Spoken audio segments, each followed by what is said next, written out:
following podcast is for informational purposes only. The contents of this podcast do not constitute tax, legal, or investment advice. Take responsibility for your own decisions, consult with the proper professionals, and do your own research.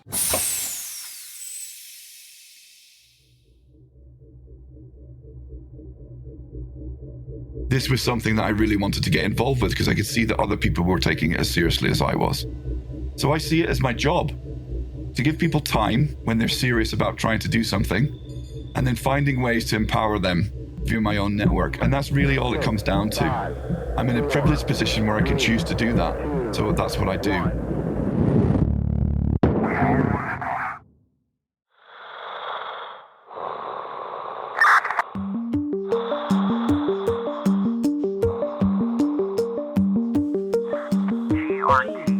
GRTiQ Podcast. We're like astronauts floating in the space of time.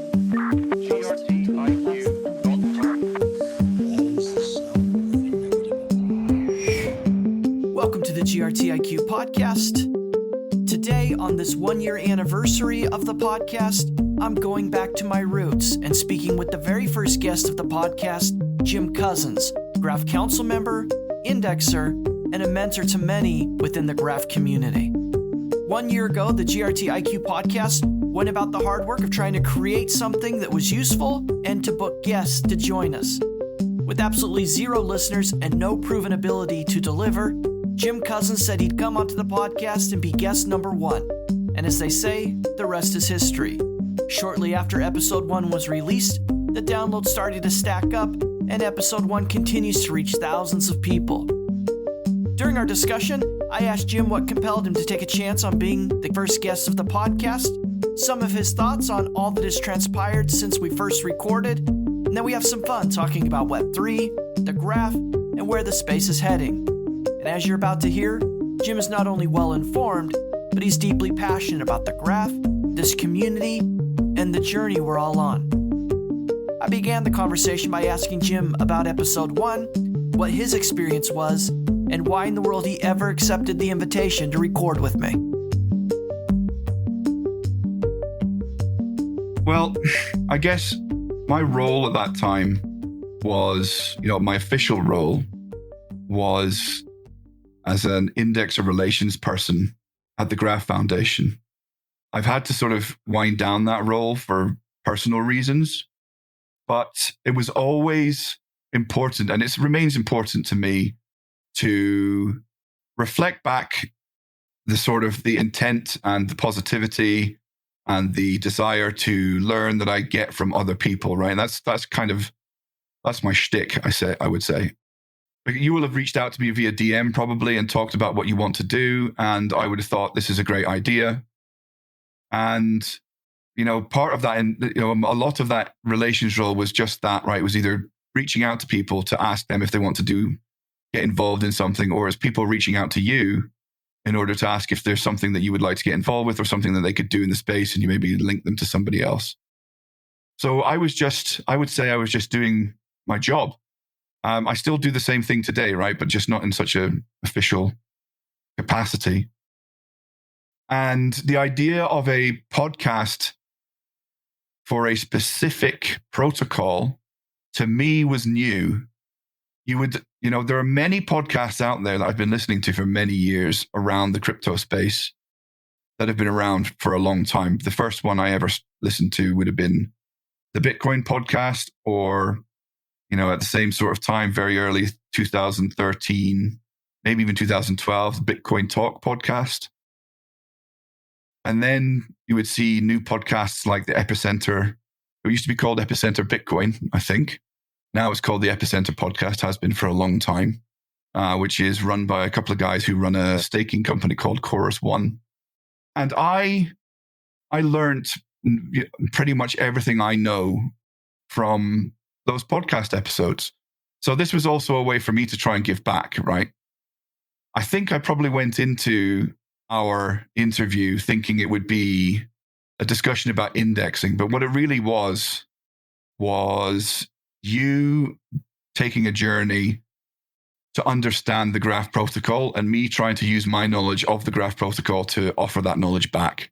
So it became like a I guess if you wanted to point someone early on in the year, in last year to some content that would give them an overview of the graph protocol, then that podcast was a really good place to go if you like to, if you learn by listening. So a combination of things, but mostly for me, it was about, somebody had a great idea for a podcast. They asked me if I would come on. So I did, right? That's where the best things come from, right? You put something out there and it's reflected back at you.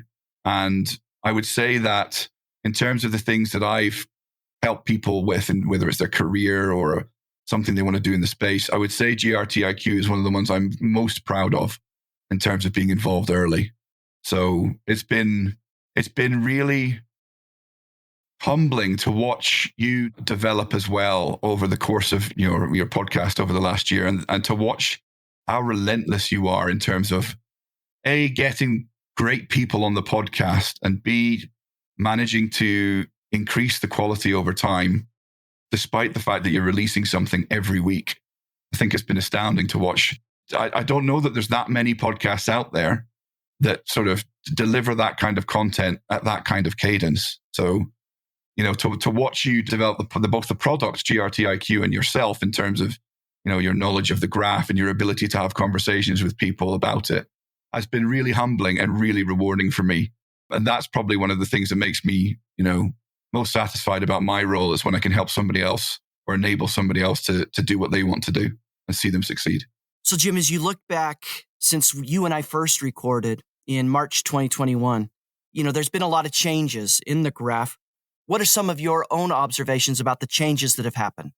It's crazy to think that it's already been a year since we last spoke, and how much has happened in that period of time, and how my own contributions to the graph and to the wider Web3 ecosystem, some of my opinions on things may have changed. My optimism on certain things may have changed. My pessimism on certain things might have changed. And that's all just in a year. I think one of the earliest interesting and very unique developments that I've been involved with over that year is the introduction of core development teams.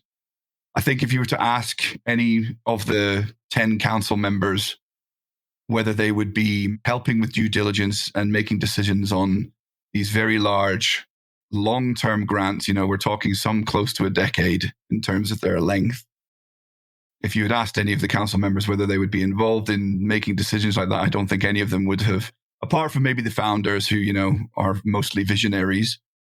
No one else probably would have imagined we would have been working on those types of deals at the council level. And it's been eye-opening for me to see these sort of, I guess you in some ways call them community acquisitions. They're not really acquisitions. It's just about getting the attention of these really talented teams to work on the graph for a very long period of time. It's a very unique approach, right? And so far, it seems to be working. There are real advantages to leveraging existing teams, and there's also challenges to leveraging existing teams. Certainly when you try and bring multiple teams together, it takes a certain type of people to make something like that work. And we've seen a lot of that type of leadership and people standing up to make that happen in the core development teams. It's been great to see that happen. What else? I guess the growth of the graph community as well, and how it's maturing. You have a core set of indexers who are always very present in the Discord channels, on Twitter, various other avenues. The delegator community has been maturing. There are a number of individuals who I would call leaders in that space who sort of lead the thinking for delegators. And of course, the curation piece launched as well in the last year, and is one of the most challenging pieces, and has some of the most thoughtful, I would say, stakeholders in the ecosystem, because they have quite a lot of responsibility on their head in terms of bootstrapping the curation piece, the signaling piece, and seeing a number of people sort of take leadership roles there has been really a very positive thing for the community. And, I've been interested to follow them as much as I can and provide support where I can. The third area, which has been, something close to my heart, is I started a sort of what was supposed to be a casual voice hour on the Discord voice channel called Indexer Office Hours. We started that just under a year ago, and we've ran an indexer office hours every week pretty much for nearly a year. And the response to that has been extremely positive. And it's evolved over time from an hour for indexers to casually talk about protocol, software, infrastructure challenges into something much bigger that, has an audience well beyond indexers. We've been doing fireside chats as new core development teams join so that people have a chance to learn and get to know some of the people in the new core development teams and understand what it is they bring to the table. We have open discussions about specific things to do with the protocol. That's one of the most popular topics, really. But we do also keep things related as much as possible to the indexer space.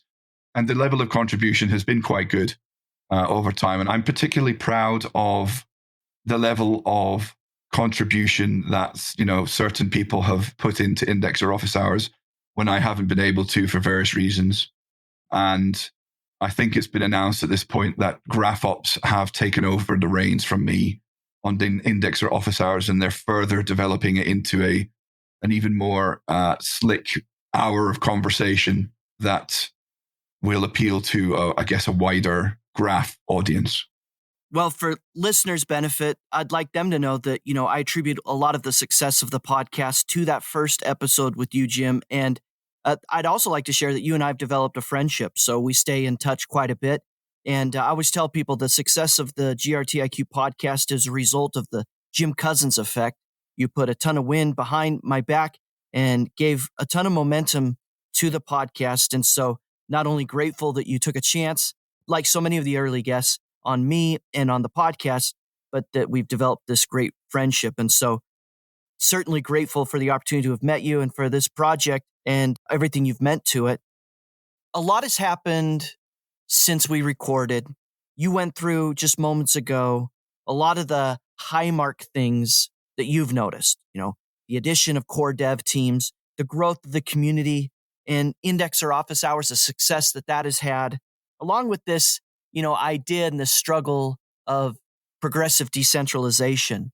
But if you were to throw all your observations into one bucket, what surprised you most during the last year? I think there are different levels of contribution, right, that you maybe expect when you're building a community. I think at a base level, when people want to contribute, the first thing that you see and that you kind of, the sort of baseline thing that you're hoping for is that they will contribute in the communication channels that you provide for them. So that would be both official Discord, official Telegram channels, and then the channels that are also sort of spun out of the official channels. GraphTronauts is a great one. They've been around for a long time now. Curation Station, which is a curator-focused Telegram channel.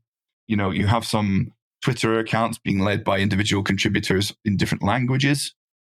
I would say they're the sort of base level things that you would expect to see. And anything above that really, is a very high signal that you're doing something right. So when I started to see the GraphTronauts community really mature and start providing their own content, their own leadership, their own products, then, it sort of dawned on me that this is very real. And these communities, these individual stakeholder communities are very real and have their own opinions, their own thoughts, their own needs. And they're already building products and tools to address their needs, right? Now, the obvious place where you would see that first is indexing, right? Because indexing is full of engineers. Everybody who's an indexer is an engineer. So you're likely to build the tools that you need because you're an engineer and you get annoyed when things don't work the way you want to. But to see the same thing happening in all of the stakeholder communities really for me was like a light bulb moment to think that there's a real need for these different stakeholder groups, and they all have different needs within them. And they're already building tools and they have their own roadmaps for things they want to do. They have their own opinions and they're starting to bring them into, the governance forum, for example, as a group. They'll bring thoughts from their Telegram channels into Discord. It's been really interesting to see that more complex dynamic play out. And it's, I think, a good signal that these communities are building the foundations for something much bigger in the future. That's the type of thing that I like to see when the end goal for, we talk about decentralized autonomous organizations a lot in this space. And that's what you want to see when you're eventually trying to potentially move towards, decentralized autonomous organizations. You want to see the different stakeholder groups taking hold of their stake and making and shaping their communities and the protocols to their needs. So to see that happening in real time has been really surprising to me. But I now realize that that's really something you want to see if a protocol like we're building is going to be successful for the long term. It seems to me that for the average person trying to understand crypto and protocols and what the graph is, it is this idea of decentralization, that you have members of core development teams making contributions, that you have communities emerging, making contributions, and like you said, having their own needs and their own ideas. I mean, all of this is geared towards decentralization, and yet it's really difficult for people to grasp or understand. So how has your understanding of what decentralization really means evolved since, the launch of the graph to where we are presently? I don't think my own personal opinion of what it means has changed. I think I've always been very pragmatic about decentralization. At its core, the easiest way for me to communicate it to other people is to say that the goal of decentralization is to push power from the center to the edges of whatever power structure you might be talking about. I would say that I'm being louder now around my more pragmatic view, generally speaking, on things, and decentralization is one of them. The biggest mistake people often make is this idea that decentralization is a binary outcome. It either is or it isn't. I would say it's a lot more nuanced than that. You have systems that are complex enough that certain parts need to be decentralized. And yes, I would agree that all parts need to have some level of decentralization if you're to call a product decentralized for real. The simplest example to look at would be a proof of stake network, right? So if you had a proof of stake network that only had one node operator validating transactions on it, that's the equivalent of a centralized service, right? Or centralized product where all the power is maintained by this one node operator. As soon as you split that, the ability to validate those transactions to 3 nodes, I skip 2 completely, because if 2 people vote, you can end up in with no consensus. If one votes one way and the other votes the other. So with 3 nodes, you can always find consensus. So Jim, I want to go back a little bit to something you said a moment ago, and that is this idea that decentralization is hard, communicating a plan for decentralization is even harder. And in your answer about the things that you've observed or the things that have surprised you, you talked about adding the core dev teams, you talked about seeing the community come up, get more involved. And I'm just curious if your definition of decentralization has fundamentally evolved as well as you've seen these things over the last year or so of your life. I would say that my overarching definition of decentralization hasn't changed. So I've always sort of been of the opinion that decentralization is a spectrum. Once you get past, for example, in a proof of stake network with 3 nodes, that's decentralized. And everything beyond that is more decentralization. Everything prior to that, so 2 or 1 nodes, is centralization. My opinion on that has not changed. But what I would say is that the nuance around certain things has changed. For example, the piece around, DAOs and hierarchies. We're starting to see things play out in other DAOs and seeing some, sometimes some really ugly stuff happening. And it makes me realize that you need people to, in a decentralized system, you live and die by the people that stand up. The Graph protocol is full of people who stand up. The people that are identified and, are headhunted are the people that stand up. And that's for a reason. You need people to stand up, whether it's in a DAO or it's in a protocol or whatever, something that's, aiming to push decentralization to the edges away from the center. So, the DAO example is one example. I would say there's many more. I can't think of any right now at the top of my head, but, progressive decentralization is hard, and we need to be honest with ourselves about where we are succeeding and where we still have problems to solve, right? And that's part of where I think the opinion I sort of communicated earlier around, roadmaps being very difficult comes into play, because that requires a radical level of honesty about which components are decentralized and which aren't, and what the plans are. So I'm learning that once you get in amongst the weeds and you actually get your hands dirty, it's not as simple as people like to think it is. A lot of the criticisms that I see come from people who aren't actually doing the work, which is the bit that bothers me the most. Solving these problems takes bravery, and pointing these problems out takes bravery. And I think when I question my own sort of, should I have said something about that or should I have not, it's mostly around the decentralization or the progressive decentralization piece. If we have a new initiative going on that I'm involved with at the council level, I'm always thinking about whether that's taking us in the right direction towards decentralization or away from it. So that's probably what I've taken away in terms of my own understanding of decentralization in general. It's that there's a great deal of nuance, and you do have to be brave to talk about some of maybe the shortcomings in public.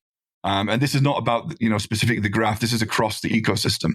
We need to be honest with ourselves about all the different products out there, because I would say graph is at the forefront when it comes to trying to push in terms of progressive decentralizations.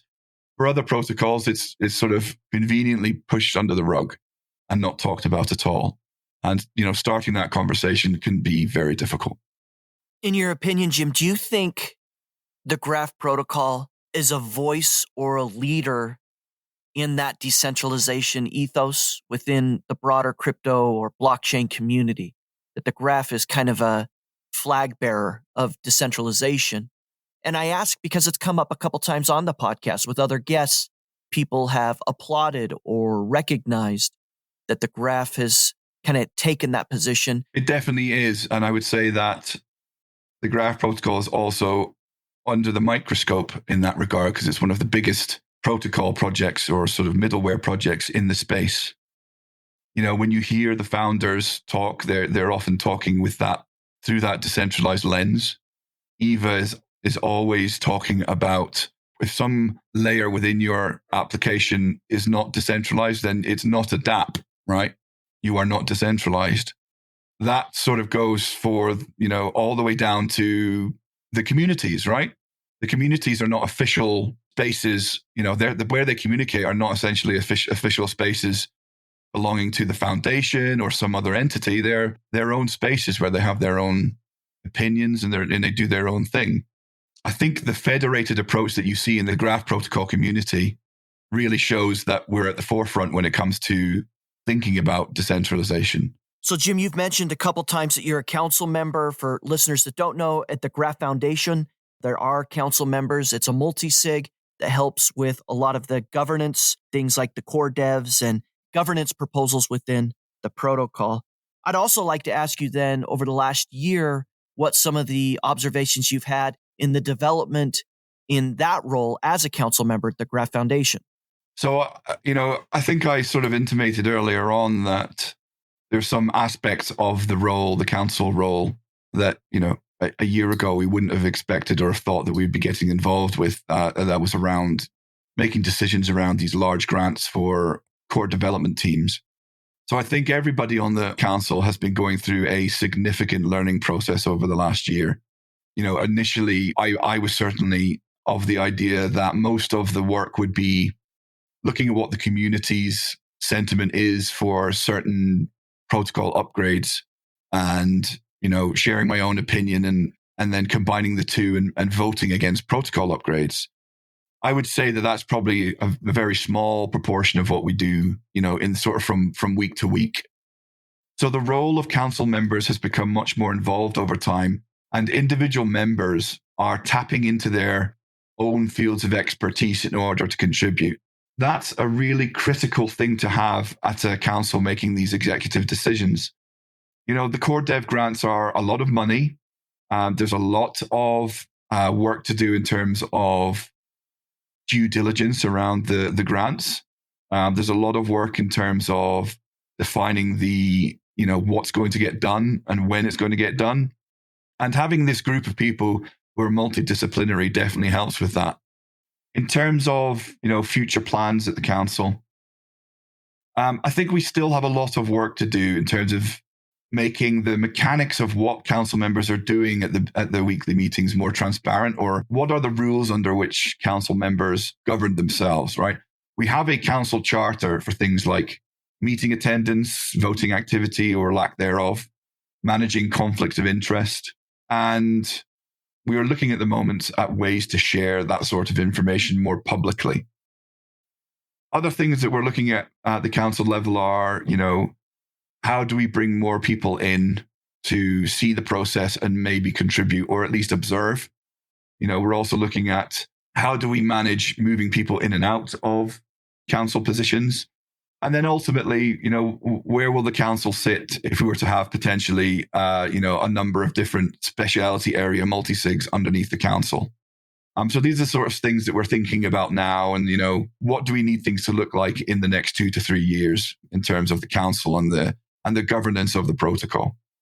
Jim, part of the reasons we're getting together is to talk a lot about Web3 and some really interesting topics that I think we're going to have a lot of fun with. But we're taking a minute here and just kind of looking back since we first recorded our first episode together. And I want to ask one more question before we move on to other topics. And that's this idea of the protocol and market adoption or use within the crypto space. And so as a last question, looking back retrospectively, what's been your perspective or observations about the growth in terms of adoption or use of the Graph protocol? I think it's clear from the public data that's been released by the Graph Foundation that there's huge demand in this space for data, and that demand continues to grow. In terms of moving that towards decentralization, so the move, the continuous move from the hosted service to the mainnet service, I think it's going to take time and exposure for the wider ecosystem to really register what's happening there. And there's also a lot of technical challenges and soft challenges to address in that space. And the things that you see happening now, like the new core development teams joining, it's all about moving towards that goal. We have whole companies coming in to contribute to the protocol. And this way of building out a protocol development team in public is very new, right? I don't know if there's anyone else who's doing it like on the scale that the Graph is doing it. And you also, if you look at the different teams, they all have vastly different areas of expertise. They all come from different industries, many surrounding the data processing industry, the data industry itself, but all working towards the same goal. In terms of adoption, it's very clearly that adoption is sort of defined by our ability to move as much of the customer base from hosted to mainnet. And having started that process early last year, we've learned that undertaking such a huge decentralization task and scaling it appropriately requires some parts of the stack to be more advanced than they might be today. For example, finding ways to reduce the transaction costs for delegators, curators, and indexers. It's quite expensive to use Ethereum. Delivering, the same type of lovely customer experience you get from the hosted service, providing that also on the mainnet service. These are challenges that they're at the forefront of the problems that need to be solved in the Web3 space. A good example of like a soft problem is the customer support function, right? This is super hard to solve in even a centralized situation, right? And it's so hard that pretty much all companies out there, they buy tools in order to help them do it efficiently. But when you have, a service being provided by, let's say, your subgraph has 20 different indexers on it, and there's some kind of performance issue or an outage, then where do you as a customer go for assistance in that? There's no central point of contact. How are issues documented and tracked in a decentralized framing like that? These sorts of, business problems are the same problems we're trying to tackle right now and solving right now.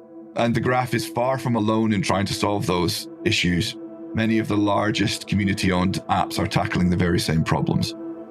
So I think a lot of the adoption curve is predicated on solving some of these outlier issues before we start pushing really hard to, push all of our subgraphs, from hosted to mainnet. The GRTiQ Podcast is made possible by a generous grant from the Graph Foundation. The Graph Grants program provides support for protocol infrastructure, tooling, dApps, subgraphs, and community building efforts. Learn more at thegraph.foundation. That's thegraph.foundation.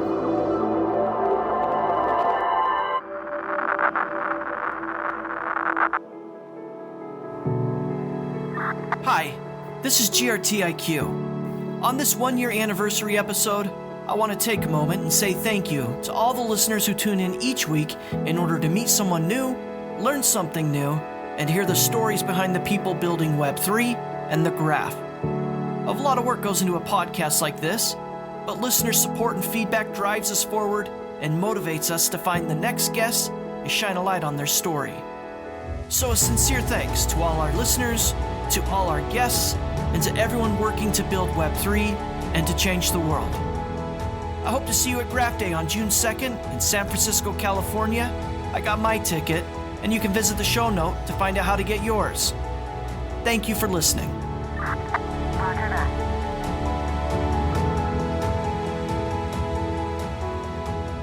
Well, Jim, I really appreciate that you would take listeners back on a retrospective of all the things that have happened since we recorded episode 1. And for any listeners that haven't listened to that first episode, I really want to encourage you to go back and take a listen to episode 1 of the GRTiQ podcast, because Jim created the foundation of all future podcasts and a lot of the dialogue that you've heard on the podcast. Jim, I now want to shift to current topics and things that are at the forefront of everybody's mind.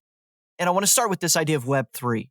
And I've been really anxious to get your thoughts on this. When I interviewed the first time, I was very new to the space and I was still trying to learn and better understand some of the fundamentals. Web3 is now kind of the new thing. So let's start there. What do you make of Web3? The fact that it's a little bit of a buzzword. It's used, misused, and interpreted in so many different ways. How are you thinking through it? I think, the sort of increased frequency of the use of that word, Web3, or that term, is just a symptom of a space exploring itself and trying to understand what it is in the moment and what it's trying to be in the long term. At its simplest level, I would try and steer away mostly from, the idea of it being a revolution. I think it's occurring. It's moving at such a slow pace that revolution isn't really the right term. Although personally, I'm sometimes guilty of framing it in that way. At its core, I think it's more about the right to enter or use a product with your value, your money and your data, and the right to leave a product with your money and your data, right? I think at its core, that's what we're trying to do with Web3, to make those abilities available to the largest population of the planet as we can, right? That sort of framing of right to enter and right to leave, by the way, was something that Eva, the director at the foundation, said I think it was on an Odd Lots podcast a couple of weeks ago. So it kind of really resonated with me when I heard her say that, in terms of trying to sort of condense the whole idea down into a simple sentence. And I think that's really it. The right to enter and the right to leave. When I've had conversations with people I know about Web3, there's always this initial response of, well, what's Web 2 then? The Web3 concept itself opens a whole can of worms, so to speak, where now you have to describe and contrast it with Web 2. And I don't know if that's really the best entry point to Web3, is trying to also define Web 2. And then I guess logically you'd have to go to Web 1. Have you had similar conversations with friends or family? Absolutely. I have these conversations all the time. Again, we are the space trying to explore itself, right? So everyone's having these conversations and everyone has a different lens through which they try and understand these things. I think in terms of practically understanding Web 3 versus Web 2 versus Web 1, there's a million different versions of what that means out there. So if we were to zoom out and sort of start by recognizing that Web 3 is just part of an emergent version of the internet, just part of a super cycle in the advancement of the internet as a net good for society. And from that view, we can see how the progression of the internet itself, right, from a military project called ARPANET back in the very earliest days of these networking projects to what it is today, which is, a huge network that has been born via millions of iterations, millions of successes and failures by teams and individuals to bring us to where we are today. And Web 1 and Web 2 are definitions of sort of maybe not super cycles, but evolutions of the internet, right? And defining them only really makes sense in retrospect, which is why the whole topic of Web3, or one of the reasons why I think the whole topic of what is Web3 is so difficult. I think back to my own time as a fledgling IT consultant working for a very big IT company where I was a performance engineer. And we were bridging the old Web 1 world of static web pages with this new world of what we would call dynamic content, right? So we went from a page that would just be loaded and all the content is loaded in one go, and that's it. It's a static web page, to a world where you could have one piece of a web page updating on its own when the rest of the web page stays static, right? So you might have, I don't know, a financial ticker in the top right-hand corner, and that's updating every minute. So I was a performance engineer at that time. So we'd be looking at, how do these new technologies work? Do they impact the user in a bad way? If they do, then how do we improve the performance of these new technologies such that there's a delightful experience for the user? In the midst of that, I wasn't thinking, I'm working as part of Web 2, right? I was just thinking about cool new technologies that are making the internet a more interesting and dynamic place for people to be. It's exactly the same with Web 3, I think. We are in the midst of it, right? We're trying to sense make around Web 3. Web 1 brought us the statics website. Web 2 brought us the idea of read-write websites. So, that you could, for example, post on a Facebook page. And Web 3 is different in that it's actually got much broader scope than just the technology, right? Web 3 is sitting at the confluence of many very important products that humans need to live in the modern world. And Web 3, one of the main objectives of Web 3 is to democratize those products as much as possible so that as many people as possible can use them, right? It's all about ownership. Early Web 3 has brought us Bitcoin, for example. I mean, some people would argue that Bitcoin is not in scope, but I absolutely think that when we look in retrospect, that will be the starting point of this narrative, whether it be Web 3 or something bigger. Then we had the world computer, as it was originally referred to in 2015, Ethereum. And on top of that came a financial renaissance, with DeFi summer, which I believe was 2020. And then recently we've had an art renaissance, in the last year, which has applied some limited use cases to non-fungible tokens around the art and culture space. Some of these new ideas, they turn into huge narratives and they enter the zeitgeist. Everybody is talking about NFTs. Everyone has an opinion on NFTs, for better or worse. And that's because people want to use those products, right? Very few people predicted any of those narratives. So who is to really know what comes next? I think we need to give ourselves some leeway in terms of trying to define what exactly Web3 is in detail. Well, I think we know the gist of it, right? The right to enter and the right to leave. But when you mix technology and then things like self-sovereign money and computing, just crazy things happen. I'm just glad to be part of it, to be honest with you. And I think we need to forgive ourselves for not having some absolute correct framework, stack, diagram to show exactly what it is. Let me ask you, would you agree with that? Or would you say that that's actually a problem for new people entering this, trying to get involved? I think that people have come to accept technology as it exists today as the tip of the spear of what we'll ever do, what we'll ever accomplish. And I think there's apathy in all the incredible things that we've seen created. And I think by and large, people have fallen asleep at the wheel thinking we've kind of done it and we've arrived. But to your point, Web3 is an evolution of where we are. And it's a positive step but you don't really appreciate it when, number one, there isn't consensus on what it means. But there's also this other lens that I think is really critical, and I'd like to get your opinion on it. But you can't approach the utility or the optimism for Web3 without taking a more global perspective of what the impact will be. So for people in the United States, maybe Web3 is less interesting or has less of a pull because in the US, there's a lot of technological innovation, a lot of comfort with what the infrastructure is. And maybe there is even a lack of suspicion or cynicism towards the gatekeepers or the centralized organizations that are driving it because they're US based. But if you spread out across the globe, if you broaden your lens, you can really see that people will benefit greatly in a Web3 environment. People in India, people in Ukraine, people in China. And so part of the challenge I've had when I try to talk to people about Web3 is getting them to think more expansively about the impact on a global stage and the realization that that's really how you approach this. Web3 is an issue about humanity.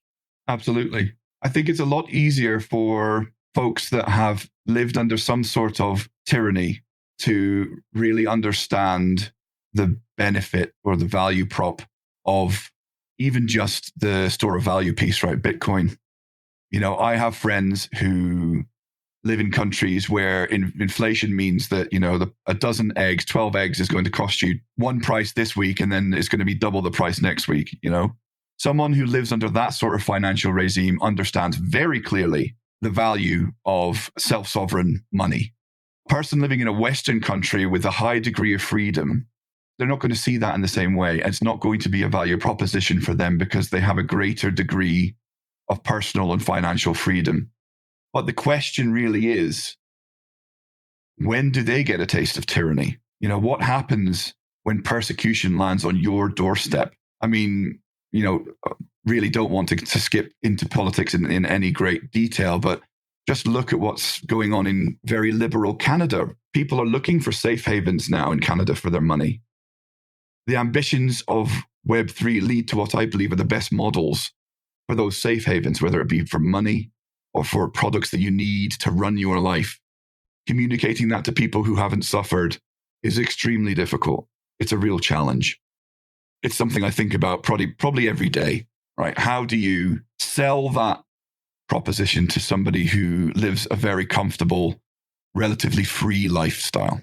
In parts of the world, like the United States, which are more technologically evolved, have greater freedom, greater, maybe participation, there is this lackadaisicalness and surrender to not fully understanding what the rules of the game are. And this was made clear to me in the interview I did with Naina. And we were talking about Web3. And Naina said, if someone listening to this podcast just Googled their name and the city or town or province they lived in and see the type of information that comes up about them. And we've probably all done it at some point, so we know what that search might look like. And the question is, who did you give that permission to?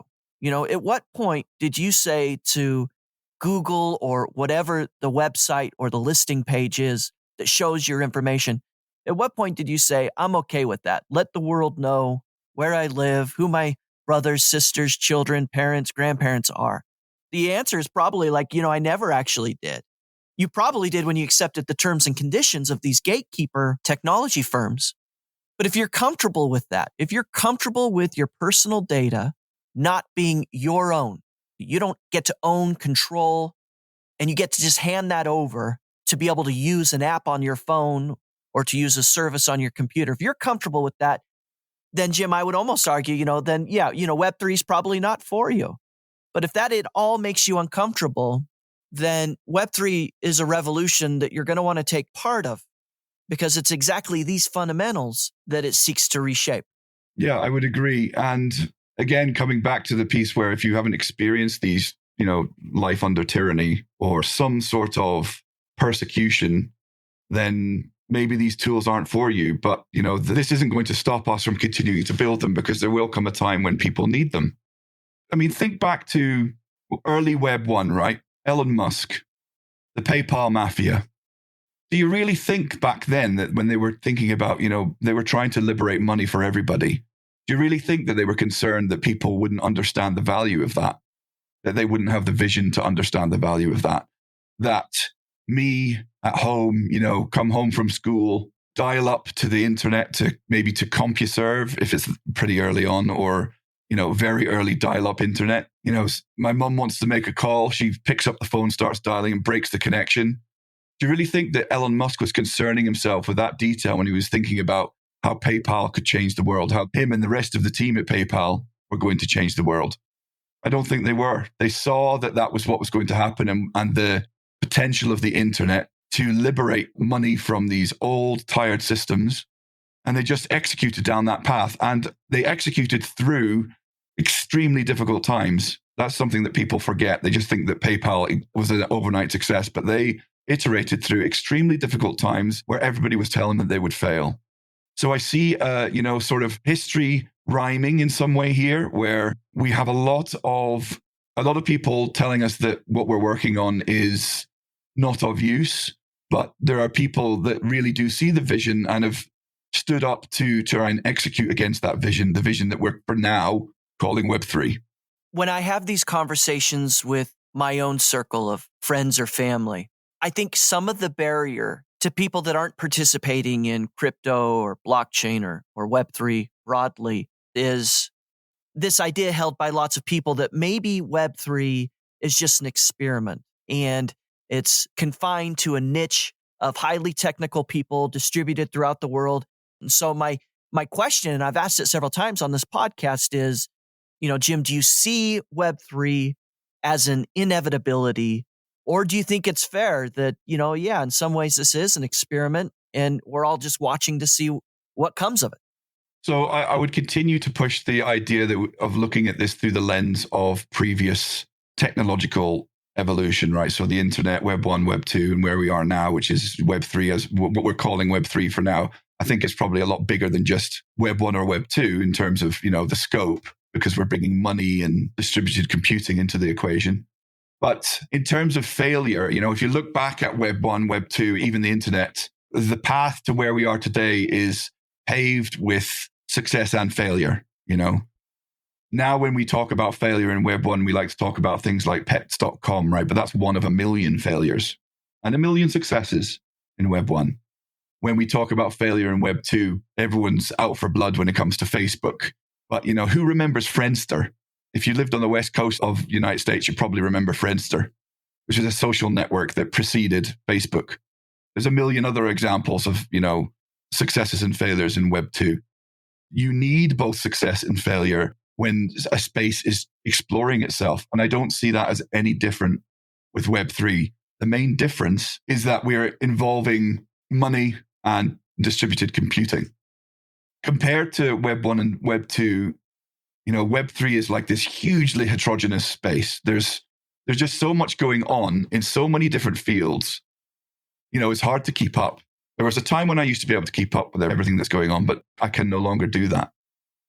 So maybe, thinking of it as this heterogeneous space, we can split failure up into maybe three different categories. So systemic failure, right? So can the whole space fail? Total failure. Endemic failure. So could some part of the space fail? And then ideological failure.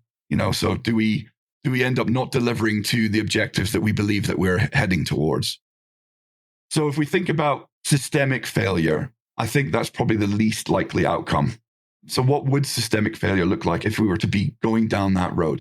It would look like a flaw at the base level of some of the blockchains with the most Lindy. So what do I mean by Lindy? So Lindy, or the Lindy effect, is basically a measure of the future life expectancy of things. So in this case, let's say Bitcoin or Ethereum, the life expectancy of those things increases as they continue to exist, right? So the longer they exist, the greater Lindy effect they have.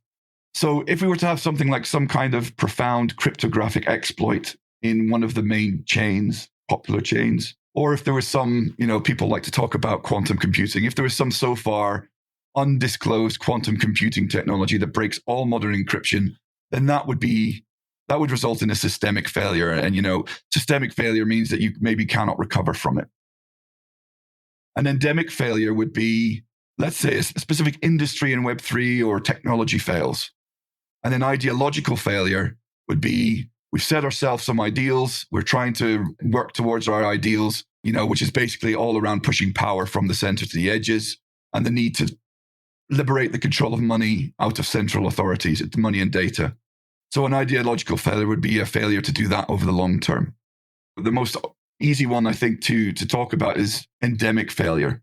Or I talked earlier about, Web 1, Web 2 and failure in that space. The failures in that space were the space exploring itself. We see exactly the same things happening in Web 3, right? I don't know about you, but like every week I'm reading another Twitter post about, something that's happening in DeFi, where some protocol is exploited or users are phished, maybe. That was a recent one with OpenSea. Users were phished of their NFTs. These things are happening on a weekly basis. There are failures happening on a weekly basis. However, I don't think they will ever lead to systemic failure because at the lowest layer, the blocks keep getting produced. Consensus is maintained. Developers learn from their mistakes. Business types learn what works and what doesn't. And more resilient, useful products are built. And at the end of the day, it's the populace that uses the products that decides whether they're going to be successful or not. There's also something that I like to talk about is sort of like the social and political side of endemic failure. So with DeFi, for example, you have a traditional finance industry that's absolutely massive, and DeFi is trying to challenge that, right? But they're talking completely different languages. So we're seeing the word CBDC thrown around a lot now, this idea of central bank digital currencies to replace, traditional dollars.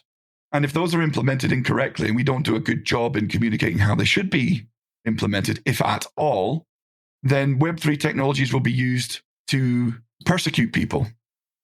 And that's a major failure. That would be a major failure for us. Many wouldn't admit that it's our failure, but I genuinely think it would if our technology was used for tyranny. So we need to be resilient to those outside powers, and that's where endemic failure could be a serious problem, I think. Hi, this is Jim Cousins with Wave 5, and I'm an indexer at The Graph. If my conversation with the GRTiQ podcast has been helpful to you, then please consider supporting future episodes by becoming a subscriber. Visit grtiq.com/podcast for more information. That's grtiq.com/podcast. Thanks for listening. Roger that.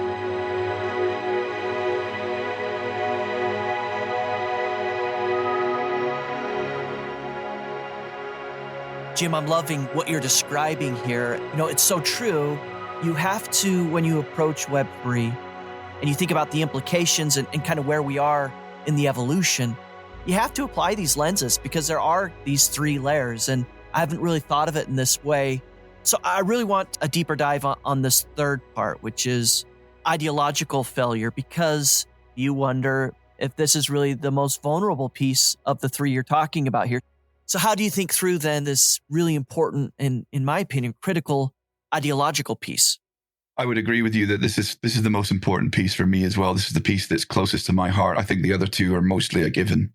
I think that many choose to conveniently ignore this piece. In fact, we like to talk about how Web3 is open to everyone, how we're reclaiming control over money and data, our identity, banking the unbanked, these types of phrases. But, who's questioning that and saying, are we really doing that?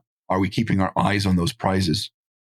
And, you mentioned, discussing these things with your friends privately. Me too. When I discuss these things with my friends privately, I will often take the position that Web3, where it is today, is not the ultimate answer, and is also part of my thesis around Web3 being much greater in scope compared to Web 1 and 2, and will last as a super cycle rather than just part of a super cycle. But, it is the path towards the right answer that we're looking for, personal control of money, data, all of that sort of stuff.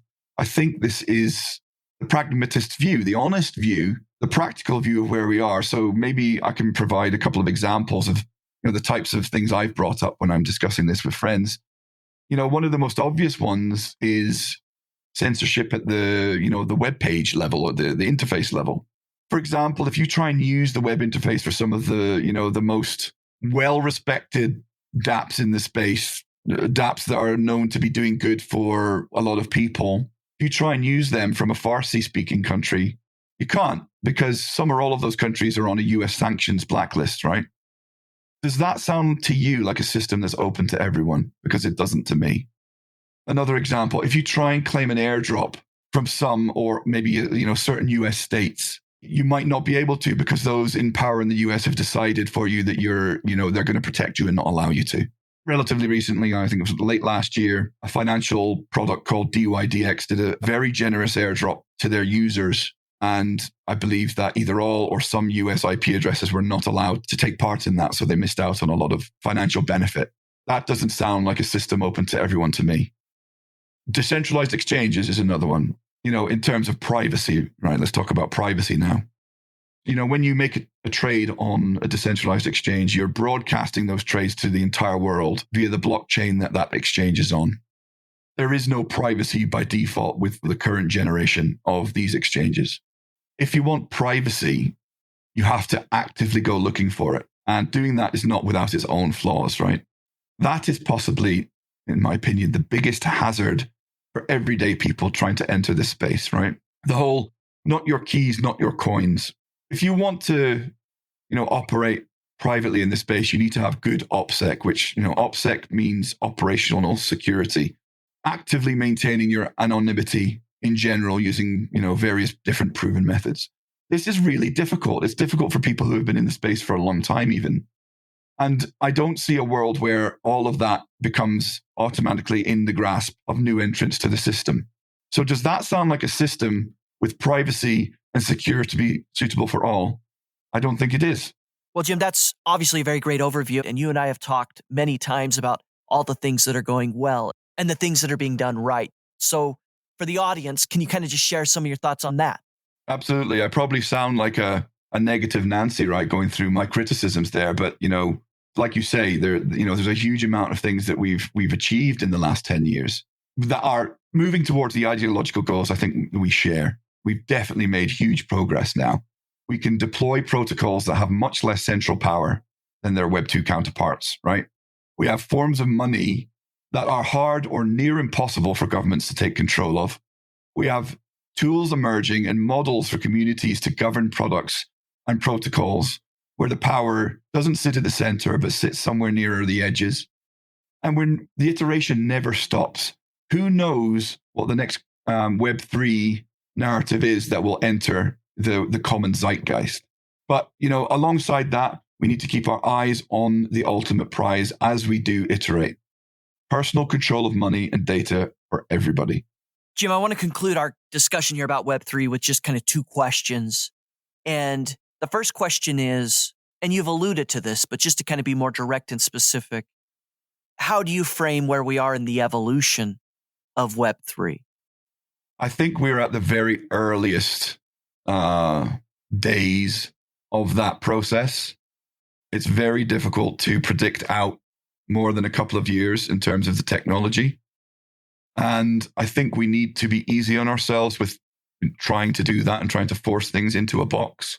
Well, that's exciting. I mean, and again, this is an incredible period of time to be on this planet and participating in something. And if we're in early days, Jim, listeners should feel, I would think, a lot of opportunity, a sense for taking part in something that really could shape the future. Absolutely. I mean, one of my concerns has always been, how do we encourage and empower non-technical people to get involved in this space?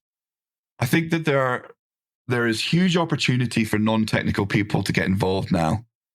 Every function of a business is required in a DAO, for example, and every function of a business is required in a protocol. And even generalists, people who have maybe come from completely different fields, they can do well in this space if they stand up. That's what I look for when I'm looking for new contributors and leaders. It's those that stand up. They're honest about what they do and do not know, and they're constantly on a path to learning. I have many examples in my head right now of people who are on that path right now. The important thing from the outside is to ask questions and to not be afraid to ask questions. And the approach from the inside should be to identify those people and raise them up and empower them and help them on their journey of discovery, both to understand what they might be getting involved with in terms of a Web3 product, but also just finding their place, where they fit in or where they could add value. I have so many good examples of that, of people who are just generalists, not technical, but they've decided that they're interested in this, they're passionate about it, they want to learn more, and they're on a path to greater things. The second thing I want to ask you is about the Web3 stack. So obviously spent a lot of time talking about the graph, not only today, but this podcast shines a special light on the graph and the people working to build and contribute to it. The Web3 stack is an important infrastructural element here. Is it true, Jim, that there needs to be settlement upon what the infrastructure is before Web3 can kind of go into the next steps of its evolution? It's something that it's a moving target, right? The different attempts at drawing a stack that I've seen or defining a stack, there will always be, no matter how well-intentioned the thought leader is, there will always be someone who will make a comment about, that product is not decentralized enough or isn't decentralized. It shouldn't be there. Why isn't my product there? There's maybe a whole sector missing. It's just this ongoing level of iteration that never stops. When I try and harken back to models in the Web 1 and Web 2 space, the thing that I keep coming back to is this model that anyone involved in IT or engineering knows, right? It's called the OSI 7-layer model. And it sets out a stack that starts all the way down at the physical layer of the internet, the actual physical sockets and cables that you're using, all the way through to the application layer, going through all the different parts of the web stack that are required to deliver an application to a user. I don't think I've seen that in the Web3 space yet. So every time I see a Web3 stack document, what I'm often seeing is specific products being called out rather than specific, I guess you might call them verticals that are required, right?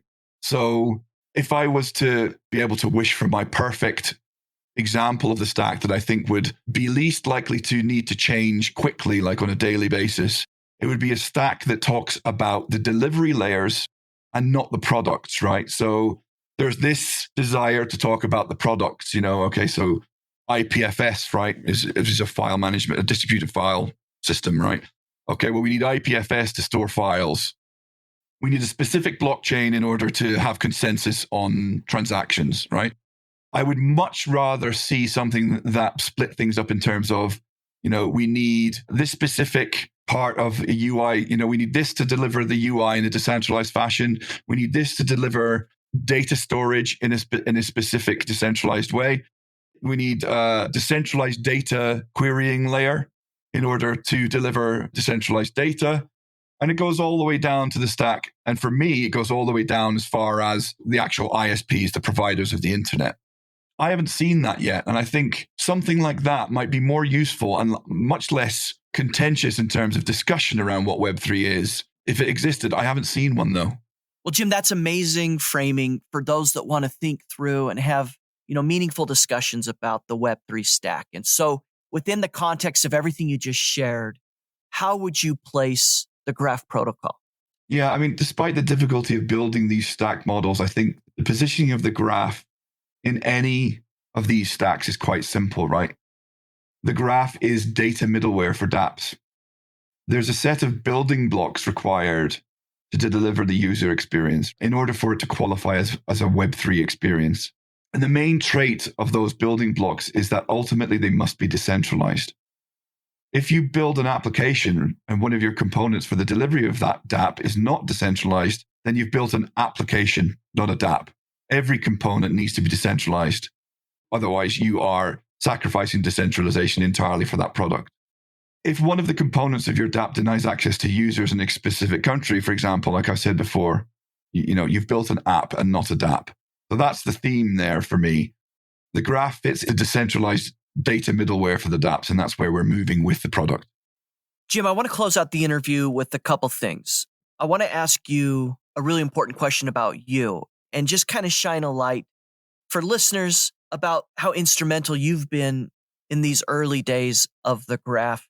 And then by virtue of this being kind of an anniversary episode of the GRTiQ podcast, to kind of mark this 1 year I'm introducing a new segment, something you and I talked about before when we were scheduling, which is I'm going to ask all my guests from this point forward a series of questions that I think listeners will be interested in hearing their answers and, might get some new ideas themselves. So before I ask those questions, I want to ask you about what drives you. And I'm asking because a lot of people, including myself, who have gotten involved in the Graph protocol, who have taken more of a proactive role in Web3 and crypto, got involved because of conversations or assistance from you.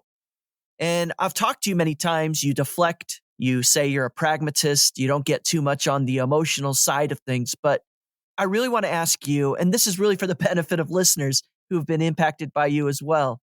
What drives you? Why are you so selfless with your time and energies and helping onboard so many people into this space?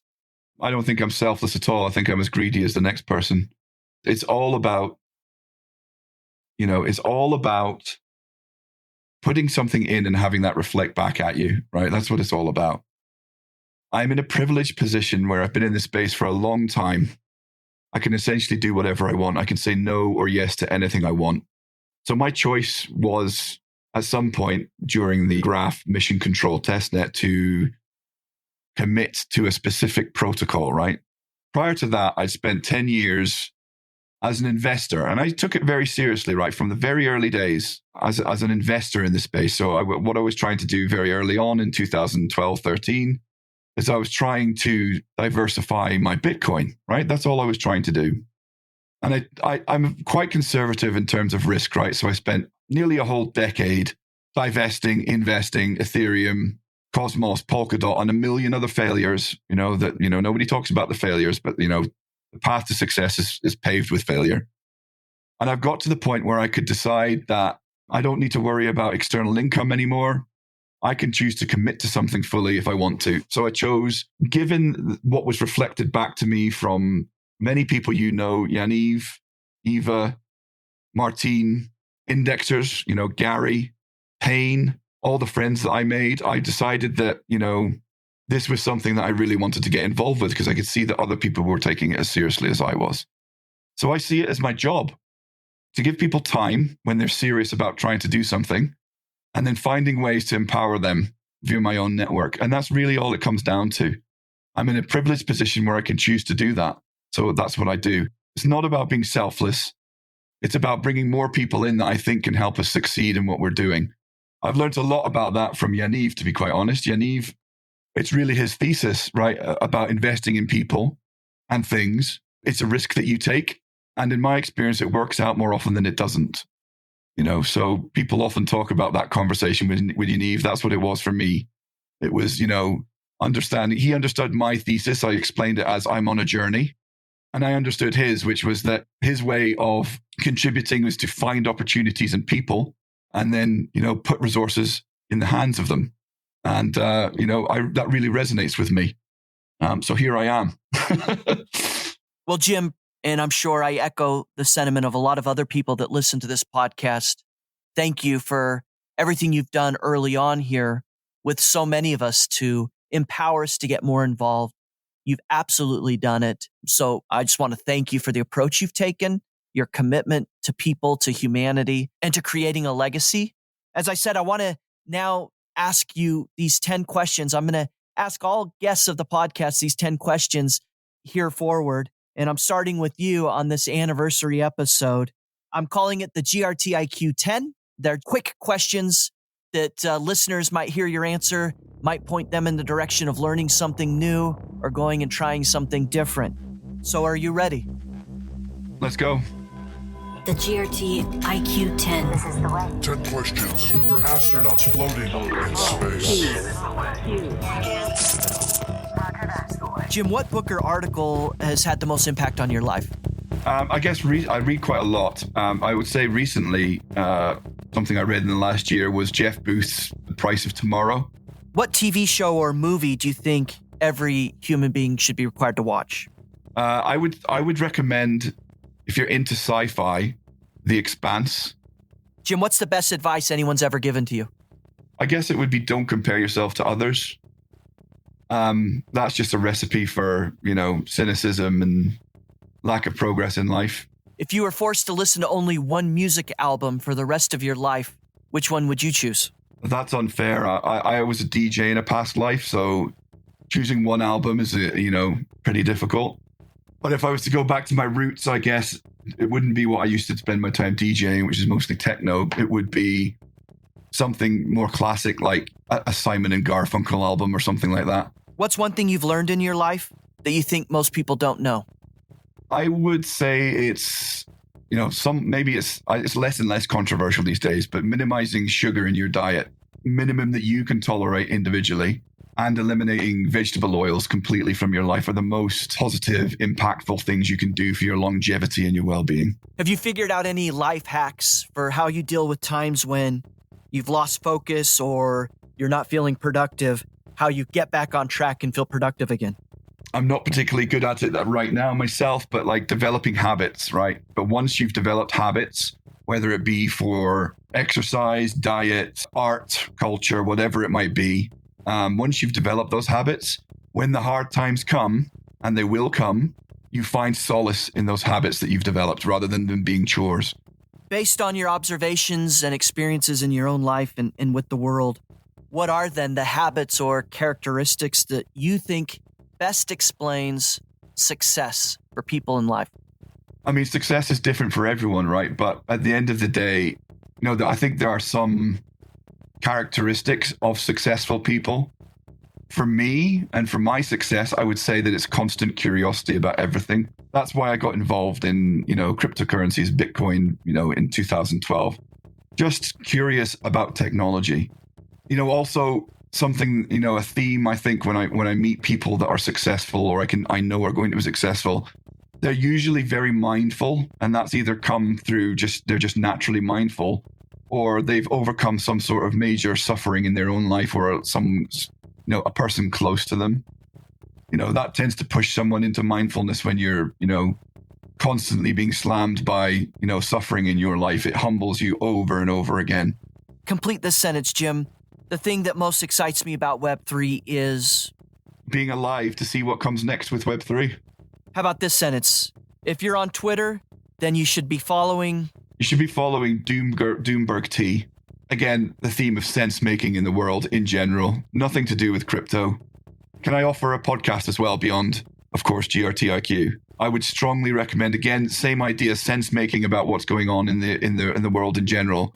It's a podcast called Hidden Forces with a guy called Dimitri Kofinas. It's an excellent podcast. And then what about this sentence, Jim? I'm happiest when... Number go up. I'm kidding. I would say I'm probably happiest like when I'm in the midst of creating or building with other people. When you've got that sort of the creative juices are flowing and you really feel like you're making progress. That's my happy state, I would say. The GRTiQ 10. After this, I show you how deep the rabbit hole. Jim Cousins, thank you again for your generosity, not only for doing today's interview, but you're a pillar within this community and somebody that I deeply respect. We didn't touch on the fact that you are an indexer at the Graph, but we touched on everything else, a thought leader, council member, and a wonderful podcast guest with a lot of ideas and a mentor to so many.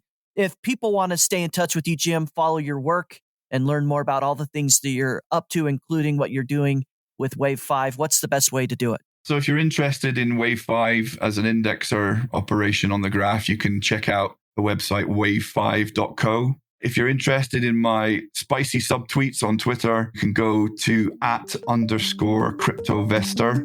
And yeah, that's my two avenues of contact. This has been a production of the GRTiQ Podcast. For more information, including detailed show notes, visit grtiq.com/podcast. That's grtiq.com/podcast. Please consider contributing to this project and helping build the community by subscribing and leaving a review. GRTiQ Podcast.